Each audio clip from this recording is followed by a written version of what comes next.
The station was quiet in a way that only deep space could be quiet. No wind, no birds, no distant city sounds. Just the soft hum of machines, the steady rhythm of life support, and the faint vibration of metal walls adjusting to temperature changes. Commander Elias Rowe had grown used to it. After 3 years stationed at Outpost Helios, silence had become his closest companion. Elias sat at the small desk in his private room, reviewing sensor data on a thin holographic screen. Outside the reinforced window, the planet Kepra-9 rotated slowly, its blue-green surface covered in strange forests and shallow oceans. Humanity had arrived here only 10 years ago. The planet was rich in minerals and strange energy readings, but it was also dangerous. Unknown life forms, unstable weather, and ruins that did not belong to any known species made every mission risky. Elias leaned back in his chair and rubbed his eyes. Another long shift. Another day without real human contact. The rest of the crew lived in separate modules and most communication happened through screens. Physical meetings were rare unless there was an emergency. A soft alert blinked on his console. Movement detected. Corridor C-17. Elias frowned. Corridor C-17 was restricted. No one was scheduled to be there, especially not at this hour. He stood up, his soldier instincts waking immediately. He reached for his jacket, slipped on his boots, and activated the small pulse pistol at his belt. Slowly, he moved toward the door. Before he could open it, the door slid apart on its own. She walked right into his room. Elias froze. She was not human. At first glance, her shape was close enough to shock him. 2 arms, 2 legs, upright posture, but everything else was different. Her skin shimmered faintly, like light moving underwater. Her eyes were large and reflective, without visible pupils. Thin lines of soft blue light ran across her body in patterns that shifted slowly, as if responding to her emotions. She wore a suit when she entered, but it was not like any armor or uniform Elias had seen. It looked grown rather than built, formed from a smooth material that blended with her skin. Without fear or hesitation, she reached up and released the suit. It separated and folded in on itself, dissolving into a small glowing disc in her hand. She dropped it gently to the floor. Elias' breath caught in his throat, but not for the reasons his mind struggled to explain. There was nothing aggressive, nothing inappropriate in her movement. The suit was clearly not clothing in the human sense. It was equipment, protection, tools. She looked at him and smiled. The smile was simple, open, curious. Elias slowly lowered his hand from his weapon. "Okay," he said quietly, more to himself than to her. "You're real." She tilted her head, studying him. Her smile widened slightly, and the glowing lines on her skin shifted to a warmer color. She took one step forward, then stopped, as if unsure. Slowly, carefully, she placed one hand against her chest and made a soft sound. It was not a word, but it carried meaning. Introduction. Elias swallowed and forced his racing thoughts to slow down. Training took over. Unknown contact. Non-hostile behavior. Do not provoke. "My name is Elias," he said, speaking clearly and calmly. He pointed to himself. "Elias Rowe." She watched his mouth closely. Then she made the sound again, followed by a second, different tone. She pointed to herself. "Sail," Elias guessed. Her eyes brightened. She nodded once. "Progress?" Elias took a slow step back and gestured toward the chair near the desk. "You can sit," he said, then demonstrated by sitting down himself. Sail hesitated, then copied him. Her movements were careful but graceful, as if gravity felt slightly different to her. She sat on the edge of the chair, hands resting on her knees, posture straight. Up close, Elias could see more details. Her skin was smooth but not soft like human skin. It had a faint crystalline texture. The glowing lines pulsed gently, brighter near her neck and wrists. He realized with a sudden chill that she had bypassed every security system on the station to get here. "How did you get inside?" he asked softly. She did not understand the words, but she understood the tone. She raised one hand and tapped her temple. Then she pointed toward the ceiling, toward the stars beyond. Understanding flashed through Elia's mind. Not spoken language, something else. "You came from space," he said. "You came here alone." Sale's expression changed. The glow dimmed slightly. She shook her head. Then she raised 3 fingers. "Three."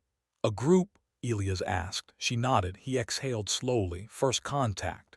Real first contact. Not ruins, not signals. A living being sitting in his room, smiling at him." Elias reached for his console and activated a silent alert to command. Protocol demanded it. But as his finger hovered over the final confirmation, Sale looked at him. Not afraid. Not angry. Just hopeful. Her hand lifted, palm open, not touching him but close enough that he could feel a faint warmth in the air between them. Images flooded his mind without warning.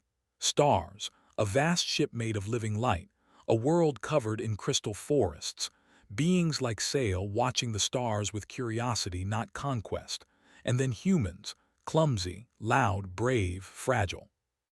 Elias gasped and pulled back, nearly falling from his chair. Sale recoiled immediately, her glow flickering in distress. She stood, hands raised, clearly apologizing. "It's okay," Elias said quickly, heart pounding. "I'm okay." He looked at her with new understanding and awe. She was not invading, she was communicating. "You chose me," he said slowly. "Didn't you?" Sale hesitated, then nodded. Elias laughed softly, a short, nervous sound. "Of course you did." He stood and paced the small room, running a hand through his hair. Every rule, every protocol screamed in his mind. But something deeper, something human, told him this moment mattered more than rules. He turned back to her. "You're safe here," he said. "I won't hurt you." Sale smiled again, brighter this time. Outside, the station continued its quiet orbit. No alarms, no weapons fire, just one human and one alien, standing at the edge of a future neither of their species had planned for, but both were ready to face. And somewhere deep in the station's systems, unseen and unnoticed, something ancient stirred, aware that humanity was no longer alone. Morning on Outpost Helios did not come with sunlight. It came with system cycles, soft tones from the station's internal clock, and lights that slowly brightened to simulate dawn. Elias had not slept. He sat on the edge of his bed, arms resting on his knees, watching Sale stand near the window. She had not moved much through the night.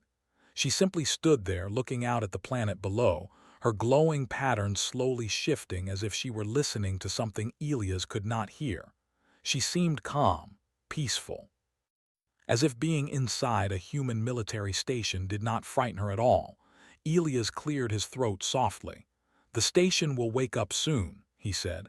"Other humans will notice something is different." Sale turned toward him. She did not understand the words, but she understood the meaning. The glow along her arms pulsed brighter. She walked closer and sat across from him again, her posture careful. Elias activated his console and brought up basic translation software. It was designed for decoding unknown signals, not telepathic species, but it was a start. He slowly spoke simple words and pointed to objects: table, wall, window, human, alien. Sale watched, learning quickly, too quickly. She pointed at him.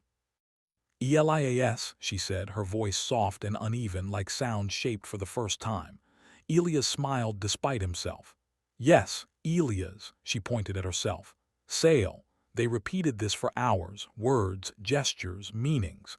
Sale learned faster than any human linguist ever could. She was not just listening. She was feeling the intent behind every sound. By the time the station's central systems flagged an anomaly, Sale could already understand simple sentences. "Commander Rowe," a voice came through Elia's wrist communicator. "We detected a short-range energy fluctuation near your quarters. Please report." Elias closed his eyes briefly. "It's time," he said quietly. Sale sensed the change in him. Her glow dimmed. She reached out and lightly touched his arm. The contact sent a gentle warmth through his skin, calming him. They may be afraid, Elias said. Humans fear what they don't understand. Sale nodded slowly. Then she surprised him. She straightened, lifted her chin, and made her glow brighter, stronger, not threatening. Confident, she wants to face them, Elias realized. Not hide, he stood. Okay, we'll do this together. The corridor outside his room filled with footsteps as security arrived. Elias opened the door before they could force it. 3 armed guards froze when they saw Sale standing behind him. Stand down, Elias said firmly. She's not hostile. Captain Mora stepped forward, her eyes locked on Sale. Commander, step away from the alien. Sale took a slow step forward instead.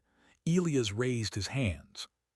She came to communicate. She hasn't harmed anyone. I take full responsibility. Mora hesitated. Years of service had taught her to read people, and Elias did not look compromised. He looked convinced. Sale lifted her hand and projected images again, but this time more carefully. The guards gasped as shared visions filled their minds. Her people watching humanity from afar, studying, waiting, choosing the right moment. When the images faded, silence filled the corridor. She's peaceful, Mora said quietly, and she chose you as first contact. Word spread through the station quickly. Scientists arrived. Officers argued. Protocols were debated. But Sale remained calm through it all. She answered questions through images and simple words, never showing fear or anger. Elias stayed by her side the entire time. As hours passed, deeper truths emerged. Sale's people were explorers, not conquerors. They had watched countless civilizations destroy themselves through fear and war. Humanity was different, flawed, violent at times, but capable of empathy and sacrifice. She believes humans will matter, Elias translated, in the future of the galaxy. Not everyone agreed. Some demanded she be detained, studied, controlled. That was when the station shook, alarms blared, red lights flooded the corridors. Unknown entities approaching, the AI announced. Non-human origin, weapons detected. Sale stiffened. Her glow flared sharply. They followed her, Elias realized. Not her people, something else. The ancient ruins on the planet below activated, sending energy spikes into orbit. The unknown ships responded, locking weapons onto the station. Panic spread. Elias looked at Sale. Can you help us? She did not answer with words. She stepped forward and placed both hands against the station wall. Her glow spread outward, flowing into the metal itself. The station's system stabilized. Shields strengthened. Power rerouted more efficiently than human engineers could manage. She's interfacing with the station, someone whispered in awe. Outside, the unknown ships hesitated. Sale opened her eyes and looked at Elias. Trust, she said clearly. Elias nodded. You have it. Together, human and alien stood at the center of the storm. The future was uncertain. Danger was close. But something powerful had been born that day. Not fear, trust. And far beyond Helios Station, forces older than humanity took notice, realizing that humans were no longer standing alone. The alarms did not stop. They echoed through outpost Helios like a warning heartbeat, fast and sharp. Red lights flashed along the curved walls, painting everything in moving shadows. Outside the station windows, the stars seemed to tremble as unknown ships drifted closer, dark shapes against endless space. Elias stood beside Sale in the central command chamber. Officers, engineers, and scientists crowded the room, fear clear on many faces.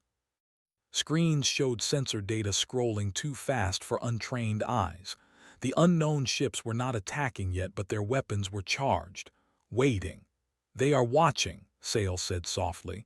Her voice was clearer now, more human. They want to see how you respond. Elias clenched his fists. Who are they? Sale closed her eyes. Images flowed into the room, projected gently so others could see without panic. Tall, shadowed beings, long-lived, patient. A species that survived by letting younger civilizations destroy each other, then taking what remained. They test, Sale said. They break trust, they wait for fear. Captain Mora stepped forward. And if we fail their test, Sale opened her eyes, you will not fail. Humans do not give up easily. Elias felt something tighten in his chest. She believed that, truly believed it. Outside, one of the unknown ships sent a focused energy pulse toward the planet below. The ancient ruins responded instantly. A pillar of light shot upward, striking the station's shields. The impact threw people off their feet. Shields at 60%, the AI announced. Structural damage minimal. Sale staggered but stayed standing. Her glow flickered. They are forcing the ruins to react, Elias said. Using the planet as a weapon, Sale nodded. The ruins were built to protect life, but they do not understand humans. They see danger and respond with force. Elias turned to the gathered officers. If the ruins keep firing, the planet won't survive. Neither will we, a young engineer spoke up. We can't shut the ruins down, we don't even know how they work. Sale stepped forward. I do. All eyes turned to her. They respond to intent, she continued, not commands. Not codes, intent. Elias understood immediately. Like you communicate through meaning, Sale nodded. But it requires a bridge. Captain Mora frowned. A bridge between what? Sale looked at Elias. Between humans and the ruins, Elias said slowly. Between fear and trust. Silence filled the room. You're saying a human has to connect with alien technology built by a species older than our civilization, Mora said. That could kill him. Sale's voice trembled for the first time. It could, but he is strong. Elias did not hesitate. Do it. Mora grabbed his arm. Commander, if we don't, Elias said, everyone here dies and so does the planet. Sale reached out and took his hand. Her touch was warm, steady. I will not leave you, she said. They moved together through emergency corridors toward the planet-side interface chamber. The walls shook as another energy pulse struck the station. Dust fell from the ceiling. Somewhere far away, metal screamed. The chamber was old, older than the station. Built around a fragment of the ruins that extended into orbit like a frozen lightning bolt of crystal and metal. It pulsed with light, reacting violently to the battle outside. Elias stepped onto the platform. What do I do? Sale stood behind him. Think of why you protect. Not how, not fear. Why? He closed his eyes. He thought of Earth. Blue skies he had not seen in years. Of the people on the station. Flawed, scared, stubborn humans who still showed up when it mattered. Of Sale, who crossed the stars alone to find something better. The crystal flared. Pain shot through Elias' body. He cried out, dropping to one knee. Memories that were not his flooded his mind. Ancient wars, civilizations rising and falling, countless species making the same mistakes. Sale pressed her hands to his back. Stay with me, she said. Elias forced himself to breathe. I'm here. The crystal's light softened. Its violent pulses slowed. Outside, the unknown ships reacted immediately. Their weapons powered down slightly, uncertain. They feel it, Sale whispered. They do not understand it. Elias stood, shaking. He placed his hand against the crystal. We are not prey, he said aloud. We are not weapons. We choose to protect, even when it hurts. The ruins responded. Energy flowed outward, not as an attack, but as a shield. A massive, shimmering barrier formed around the planet, cutting off the unknown ship's influence. Their control signals vanished. For the first time, the shadowed beings panicked. They are retreating, the AI announced. Unknown ships withdrawing. Cheers erupted across the station. People laughed, some cried, others simply collapsed in relief. Elias slumped against the crystal, exhausted. Sale caught him before he fell. You did it, she said, her glow warm and bright. We did it, he corrected weakly. Days passed. Repairs began. Messages were sent to Earth. Humanity's first true contact was no longer a secret. Sale remained on the station not as a prisoner but as a guest, an ally. Debates still happened. Fear did not vanish overnight, but something had changed. Elias stood in the observation chamber looking down at Kepler 9. The planet was calm now, safe. Sale joined him. My people are coming, she said, not with weapons, with open hands. Elias smiled. Humans will meet them the same way, eventually. She looked at him, studying his face. You are strange, she said gently. Your kind is fragile, short-lived, yet you stand against the dark. That's kind of our thing, Elias said. Sale smiled, the same simple smile from the night she walked into his room. Then the galaxy will change. Outside, the stars burned quietly. Somewhere far away, ancient watchers turned their gaze elsewhere, no longer certain that humanity would be easy to break. Because now, humans were not alone, and they never would be again.